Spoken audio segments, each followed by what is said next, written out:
Hi, I'm Sarah Cowgill, along with Andrew Moran, Kelly Ballard, Graham Noble, and Dave Patterson. And this is the Conservative Five, Liberty Nation's online TV news program.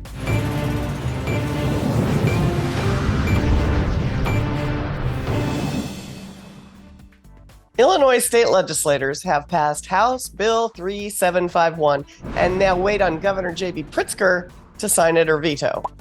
If signed into law, it would be legal for undocumented aliens to apply for law enforcement jobs, the kind you need a gun to perform. For some unexplained reason, Pritzker is sitting on the darn thing as if he's waiting for it to hatch. I need to start with the national security guru, Dave Patterson, who scares us daily here at Liberty Nation. Should we be afraid of this? Well, Sarah, I think this is just another attempt, to break down our institutions. Defund the police didn't work. Now they want to give illegal aliens guns to fill the gaps in the police departments they wanted to defund. To protect whom? Are we really going to trust a policeman whose first introduction to America is to break our laws? Well, there's no better example, actually, if you think about it, of the inmates being given the run of the asylum. I think when you really look at this, the statistics from the Center for Immigration Studies tells the story of the DACA program itself, which gave benefits to illegal aliens with criminal records. Of the current 800,000 or so DACA beneficiaries, 54,000 have criminal records before the DACA application, and yet they were still approved. 17,000 of them had criminal records and multiple arrests. 13% of those, nearly 8,000 illegals with prior arrests, were rearrested for another crime once in the US. And these crimes are not trivial.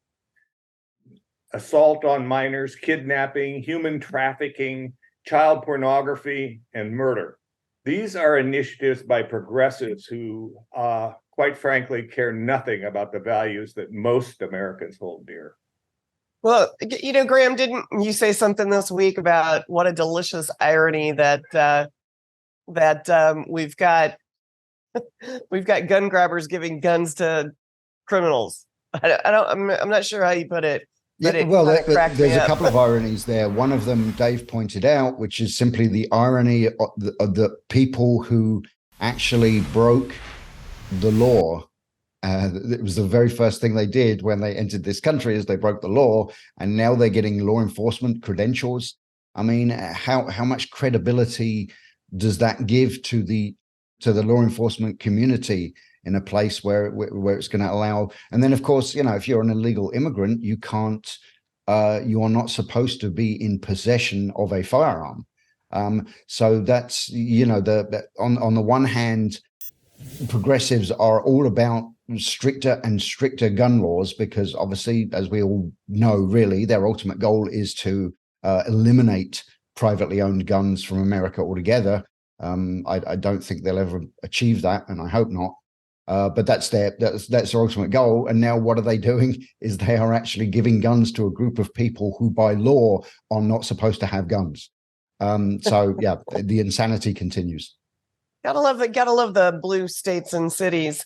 And one of our best people in a blue state and city would be Miss Kelly Ballard. Kelly, has anybody done that in your neck of the woods? Are we looking at a bunch of undocumented people running around applying for police jobs and maybe carrying weapons and not speaking English?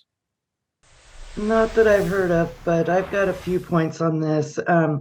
In your story, you said, I forget who said it, but someone said that they only plan to give them guns as long as they're police officers, then take them away. So to me, that's ridiculous too. If you're trying to say that they're a legal citizen, that they can hold, a police officer position and have all these rights, then you're going to take it away once they don't have that job.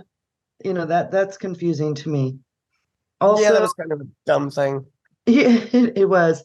And then also, now DACA, the one there, I actually know quite a few growing up where I did in Central California. I don't blame the ones that were, brought here when they were children. Their parents brought them here. I don't believe they committed a crime. I believe that they should, if they have not been committing crimes, like Dave pointed out, how many have these records, that they should be fast tracked as a citizen because that's mostly what they've known. But I just don't understand. What's the holdup with that? I mean, if they were brought here as children, why hasn't that process already been in place and they're 25 years old? Where is that coming from? Yeah, my opinion is they should get a year to file papers. By the time they're 18, when they're considered an adult, they should, if they haven't already done so, they should have a year. If they haven't done that, then they're considered totally illegal and be deported. That's my opinion. That's what I think. But with the gun issue, you're going to defund, like we were talking about, you're going to defund the police, and now you need to bring in illegals, if you want to call them illegals, to monitor, like Dave said, like a prison thing. They're going to have, most of them, human nature, are going to have sympathy for other illegals caught in the country, and you think they're really going to police them and enforce it. So I don't think it's a good idea. I don't understand any of this, obviously, but Andrew, your country does not like guns. So do you guys just walk around with billy clubs, or do you actually have armed police force in certain situations?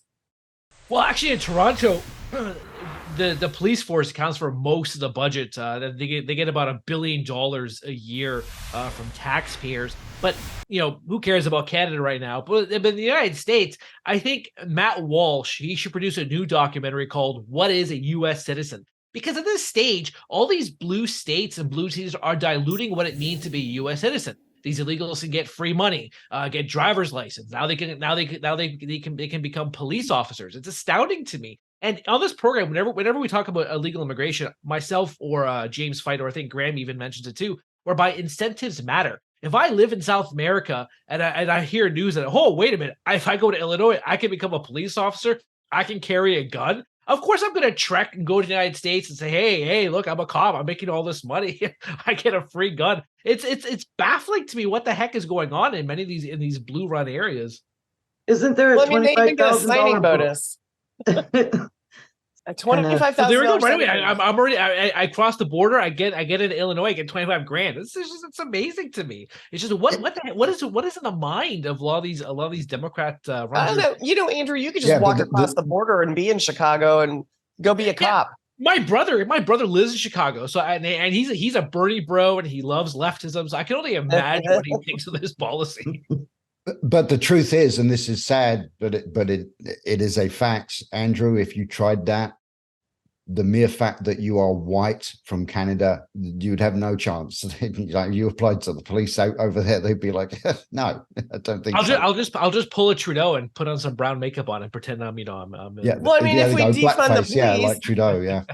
And if we defund the police, how are we going to fund these guys?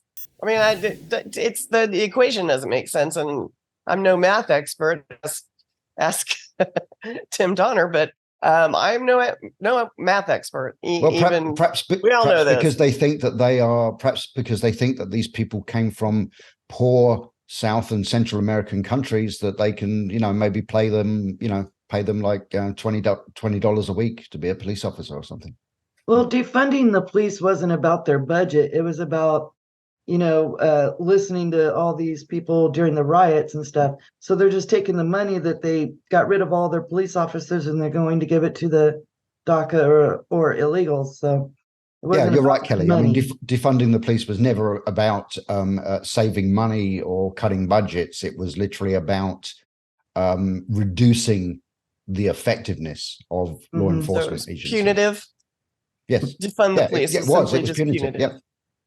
I think in the end, it comes down to that the people who have these crackerjack ideas never have to suffer the consequences of what they propose.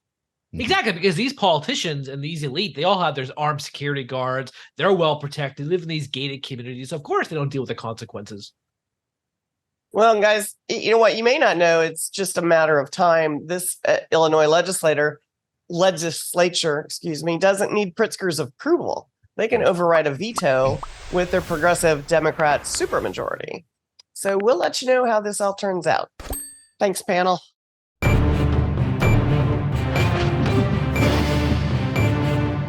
That's it for our Conservative 5 panel today.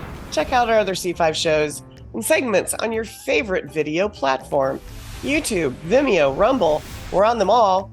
As well, Liberty Nation has its own Roku channel where you can see all of our TV productions. I'm Sarah Cowgill. Thanks for joining us today. Free thinking, free speech, libertynation.com.